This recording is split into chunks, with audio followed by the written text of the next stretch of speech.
Hello, awesome people. Welcome back. Mr. C here. Super pumped you're still with us. We are finishing up our whole number multiplication unit. We're talking about the third grade standard again today. Today is part 4 of this third grade group. Today, gonna dig into the last little bit, work on multiplying by multiples of 10. Third grade standards, here they are. You've seen them countless times now. One more time for you. Common Core, Missouri Learning Standards, there they are.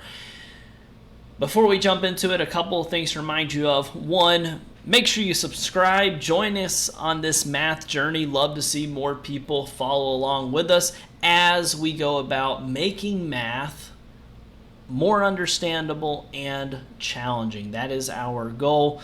I have already made the 4th grade and the 5th grade standards videos. Those are in the description below. Check those out once you've mastered the 3rd grade standards and keep moving along, because it's all about having that growth mindset. Remember, with a growth mindset, you're always looking to challenge yourself. What is next? Once you master something, what is next? Celebrate it, sit in it, and then get ready to kick butt and move on to the next thing. So let's jump into our final 3rd grade standard problems.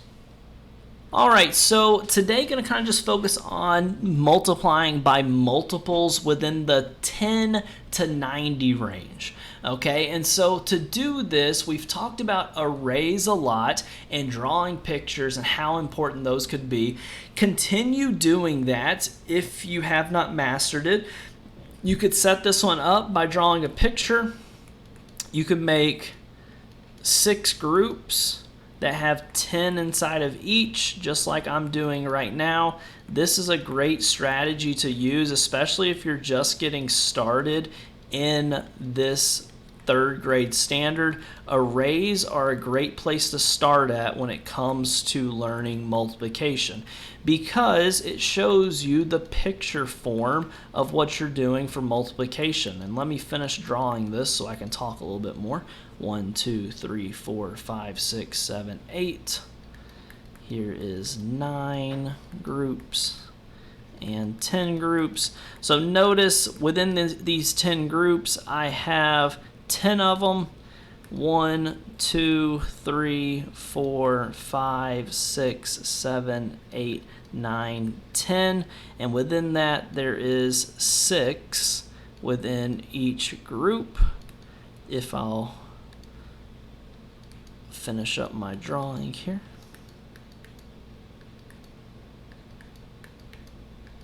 There we go. There's 6 within each group, and because of that, here is the really big drawing for what 10 times 6 equals. And if you count up all of those x's in my array here, you would get 60 for an answer.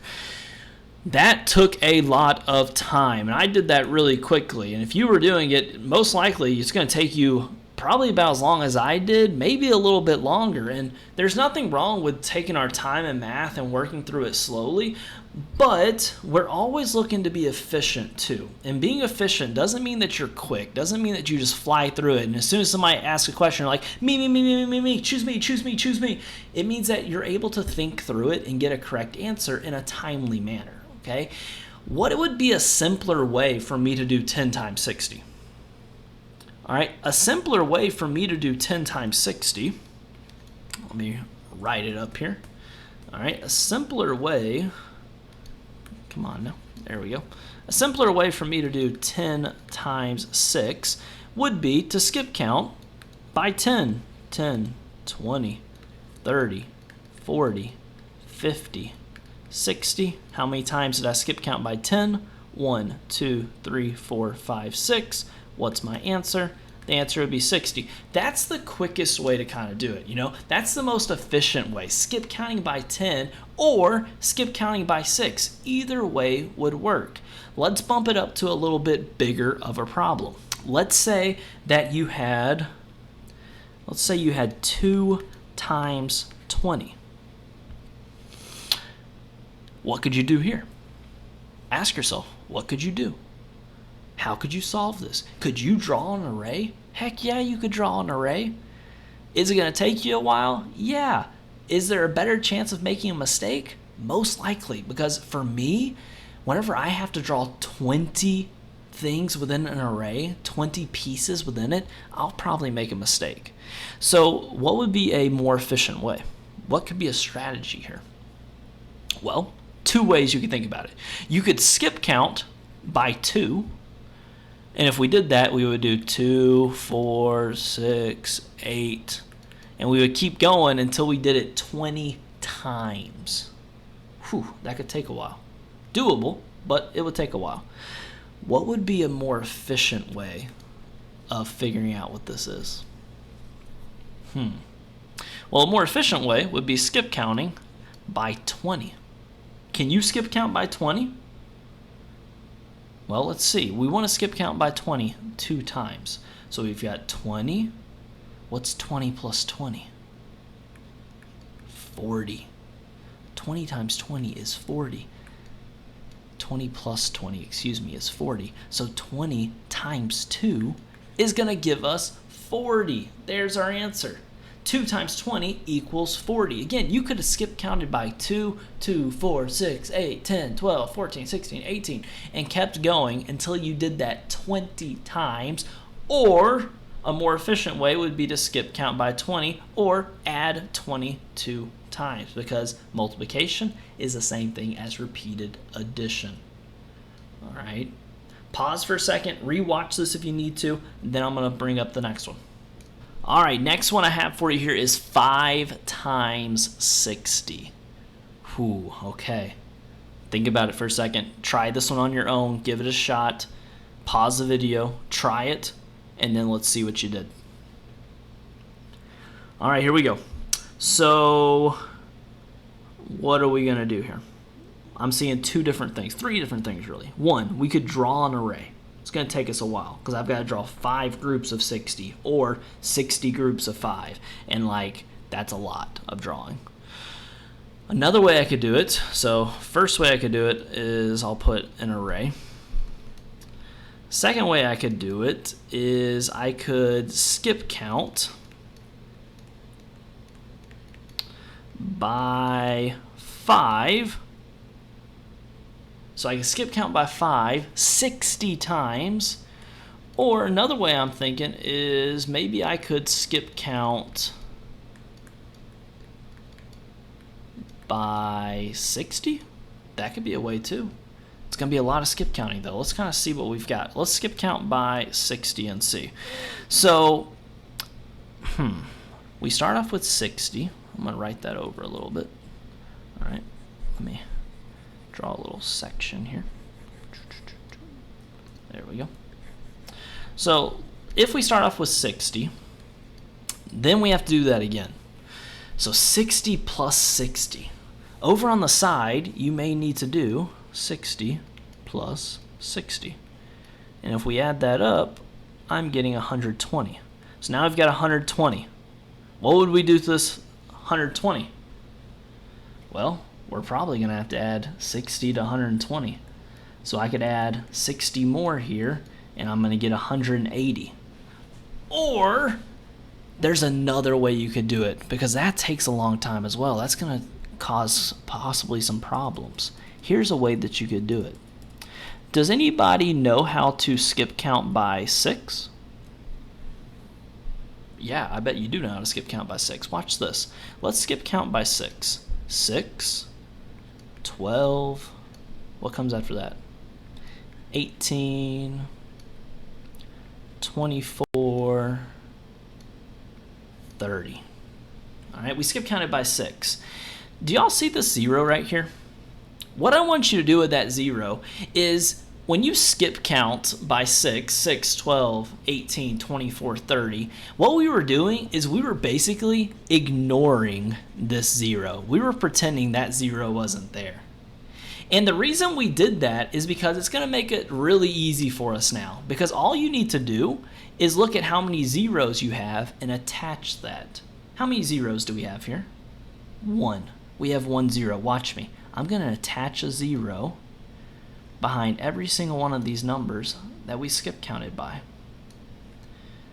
All right, let me do that. So notice we've got 60, 120, 180, 240, 300. Now, hold up. You're like, Mr. C, what? Like, you're just putting zeros wherever the heck you want to put zeros, Mr. C. That doesn't make sense. What are you doing? Let me tell you what I'm doing. I want to make math understandable, and let me show you how I'm doing that. I don't know my 60 times tables, y'all. I'm going to be honest with you. I don't know my 60 times tables. But what I do know is my 6 times tables. I know how to skip count by 6. 6, 12, 18, 24, 30. And if I can skip count by 6, then I can ignore if there's a 0 behind here. Because when I ignore it, at the very end, this was basically a placeholder for me. This placeholder is in the ones place. So what I'm going to do is I'm going to put this 0 in the ones place in every single one of these numbers that we skip counted by. Notice I put the 0 in the ones place on every single one of these that we skip counted by. That is what you can do. Don't get overwhelmed when you see a problem like this, because you already know how to skip count. If you know how to skip count, you can solve this. Ignore that 0, attach it at the end, put it in the ones place value. All right, let me give you one last problem here, very similar to this one, and then we'll wrap it all up. All right, last one I have for you is 4 times 50. And we're going to try to figure out this one, thinking back to those last few problems that we've done. I want you to pause it and just give it your best shot. Remember, don't be afraid of a challenge. Don't be afraid of making mistakes. That's how your brain grows. That's how you get better. So try this one. All right, so I don't know about you, but I don't really want to skip count by 4 50 times. All right, I can keep going and do that 50 times. That just seems like a lot of work to me. I'll probably make a mistake, and so I want to come up with a better strategy so I don't make a mistake. With that being the case, let's skip count by 50. And this is one of those that you probably are able to skip count by 50, but for us here, I want you to basically ignore this 0. All right, I want you to ignore this 0. Pretend it isn't there right now, and I just want you to skip count by 5s. Okay, skip count by 5 4 times.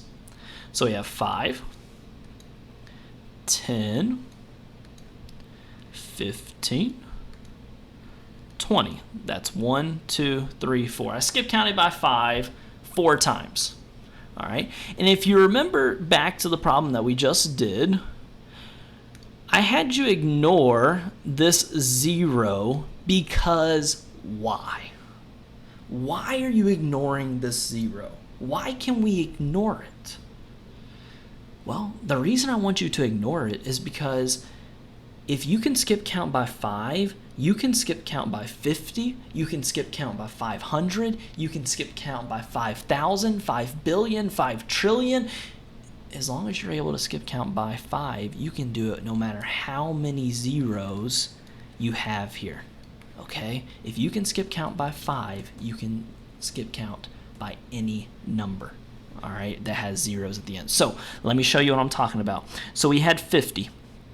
This 0 that we ignored was in the ones place value. So what we need to do is we need to place this 0 in the ones place value for every single one of these numbers that we skip counted by. So watch this.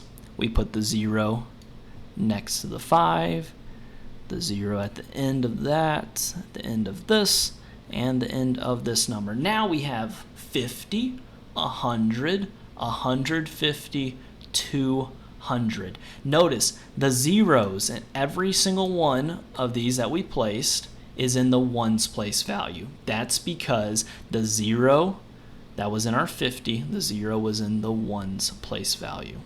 So what is our answer whenever we multiply 50 times 4 or 4 times 50? What is our answer?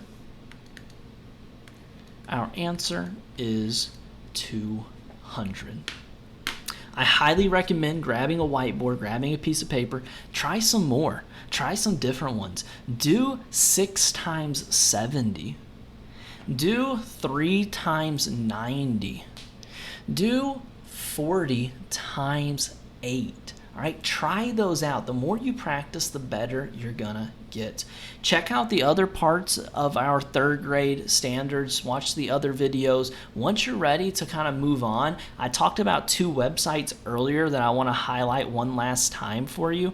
If you've ever want to get a little bit more practice, 2 websites that I highly recommend are called Reflex Math, and the second one is Zearn. All right, check both of those out. They're great tools to kind of help you get better at multiplication, so feel free to check those out when you get a chance.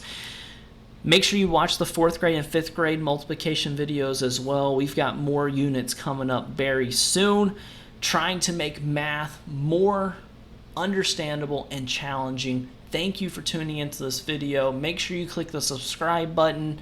Mr. C out.